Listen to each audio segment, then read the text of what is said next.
नमस्कार. मी भाग्यश्री पाठक. मार्केट आणि मी हा सोप्या मराठीतून शेअर मार्केट समजावून सांगण्याचा माझा एक उपक्रम आहे. 13 आणि 14 जुलैला मी कोर्स ठेवला आहे. हा कोर्स ठाण्याला आहे, स्टेशन जवळ आहे, ऑफलाईन आहे. सेकंड सॅटरडे आणि संडे सकाळी 9 ते 12, दुपारी 1 ते 4 असा शनिवारी 6 तास, रविवारी 6 तास, एकंदर 12 तासाचा हा पूर्ण कोर्स आहे. फंडामेंटल आणि टेक्निकल दोन्ही गोष्टी शिकवल्या जातील. ज्याला कोणाला कोर्सची चौकशी करायची असेल त्यांच्यासाठी मोबाईल नंबर 9699615507 9699615507 या नंबरवर कोर्सची चौकशी करू शकता. आता व्हिडिओकडे वळूया. फॉरेन इन्व्हेस्टर्सची खरेदी आहे 7,659 कोटींची, तर डोमेस्टिक इन्व्हेस्टर्सची विक्री आहे 3,606 कोटींची.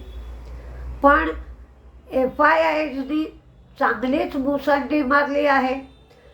कॅशमध्येही खरेदी केली आहे, इंडेक्स फ्युचर्समध्येही बाईंग केली आहे, शॉर्ट्स कव्हर केले आहेत, लॉंग्समध्ये ॲड केले आहेत. त्यामुळे जुलै सिरीजमध्ये फॉरेन इन्व्हेस्टर्स दणक्यात उतरले आहेत. क्रूड मात्र वाढला आहे 86.61 एवढा क्रूडचा दर आहे.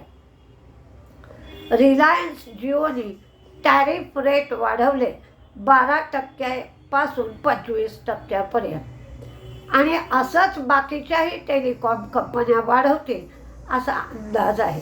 त्यामुळे सगळ्या टेलिकॉम कंपन्यांकडे आपल्याला लक्ष द्यावं लागेल. स्पेक्ट्रमच्या लिलावाच्या आधीच्या व्हिडिओमध्ये मी सगळ्या टेलिकॉम कंपन्यांची लिस्ट तुम्हाला दिली होती. पॉलीकॅब 2.04% स्टेक विकणार आहे. 635 ते 6,535 ते 6,989 हा भाव असेल. 90 दिवसाचा लॉक इन पिरियड आहे. सामी GTL कॅपिटल 3% स्टेक विकणार आहे. त्याची फ्लोअर प्राईस 187.07 एवढी आहे. 120 कोटी रुपये गोळा होतील आणि GTLकडे 6.24% स्टेक आहे. HCL टेकमधला सुद्धा 0.46% स्टेक विकणार आहेत. फ्लोअर प्राईस 1,414.90 आहे.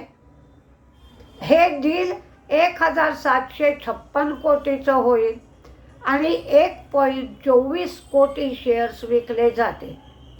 JSW इन्फ्रा हे नवकार कॉर्पोरेशनमधला 70.37% स्टेक घेणार आहे.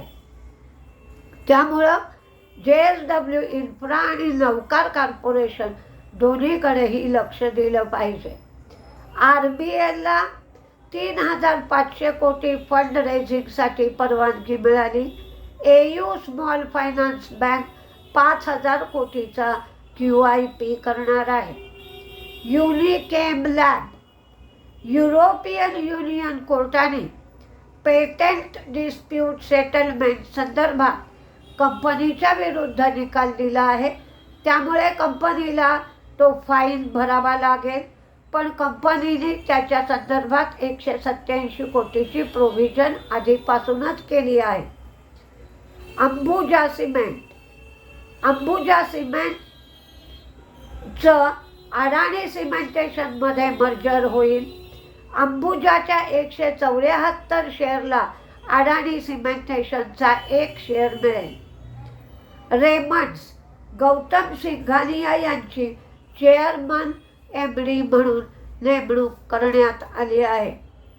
JNK 350 ते 500 कोटीची ऑर्डर यांना रिलायन्सकडून मिळाली आहे. मिल्क फूड एकास एक बोनस, 1चे 2 स्प्लिट आणि 2.5 रुपये डिव्हिडंड जाहीर करण्यात आला आहे. इरिडा आणि हुडको यांना 54व्या कलमामध्ये घालावं असा विचार आहे.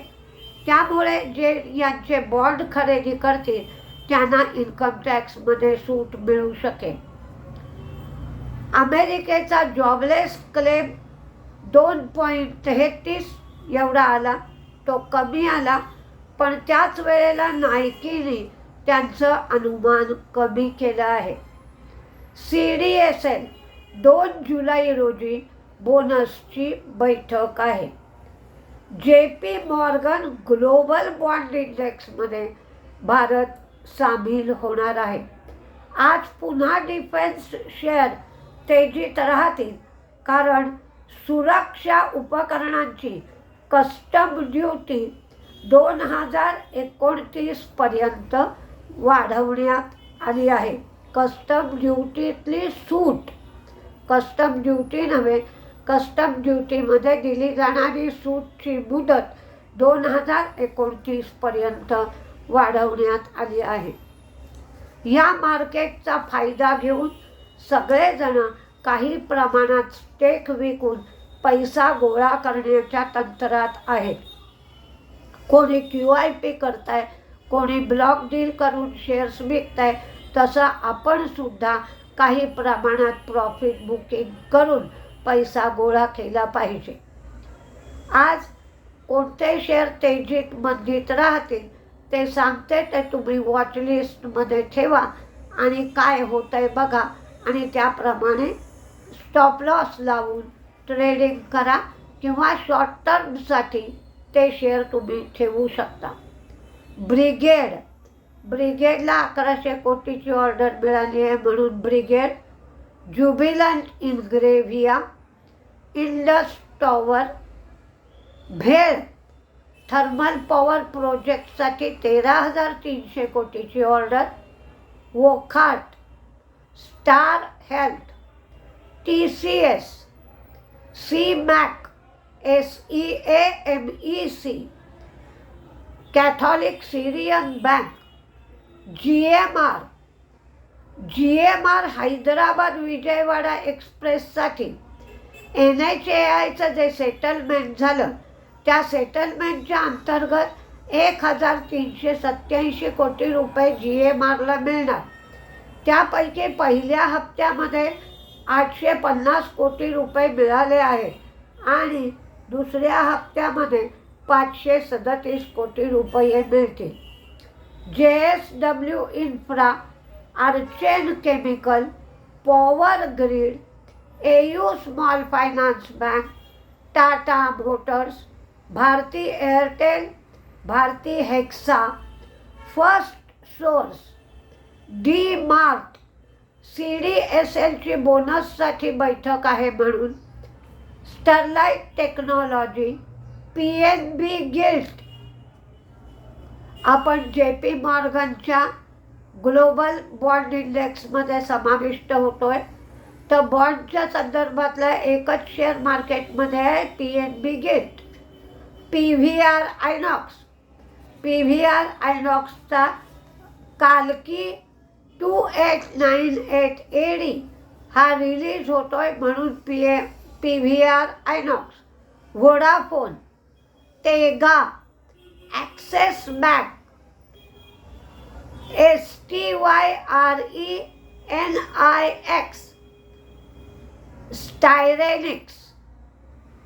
स्टायरेनिक्स performance, LTI Mindtree, Krishna medical, ONGC कारण क्रूड पुन्हा वाढलाय, Kotak bank, Bharti Airtel, CDSL persistent. आणि मंदीमध्ये मात्र पॉलीकॅब, SRF, जेफ्रीने टार्गेट 9% कमी केलं आहे आणि इप्का लॅब. तीनच शेअर मंदीमध्ये आहेत, पॉलीकॅब, SRF आणि इप्का लॅब. इप्का लॅबला फाईन लावलाय म्हणून तो मंदीत दिलाय. पण तुम्ही थोडं प्रॉफिट बुकिंग करा. जे शेअर कमकुवत आहेत त्यातून प्रॉफिटमध्ये असाल तर पूर्णपणे बाहेर पडा. एकदम मार्केट पडू लागल्यानंतर मिड कॅप शेअर लोअर सर्किटला जातात आणि मग रोज लोअर सर्किट लागू लागलं की विकण्याची संधी मिळत नाही. त्यामुळे हळूहळू हळूहळू विकत जाणं हेच योग्य आहे. असं बुल मार्केट नेहमी नसतं. त्यामुळे बुल मार्केटमधून पैसा वसूल करून घेणं हेच काम असतं. मंदीच्या मार्केटमध्ये पैसा झोकणं म्हणजे पाहिजे तेवढी गुंतवणूक करणं आणि तेजीच्या मार्केटमधून पैसा बाहेर काढून घेणं. पण अर्थातच तो हळूहळू, कारण उद्या जर शेअर वाढला तर आपला तो प्रॉफिट बुडू नये याचा विचार करून हळूहळू हळूहळू प्रॉफिट बाहेर घ्यायचा. महाग झालेल्या शेअरमधून बाहेर पडायचं आणि स्वस्त जो शेअर उरला किंवा ज्या सेक्टरकडे मार्केटचं लक्ष नाही म्हणून ते शेअर स्वस्त आहेत अशा शेअरमध्ये गुंतवणूक वाढवायची. अशा पद्धतीने मार्केट करता येईल. नमस्ते.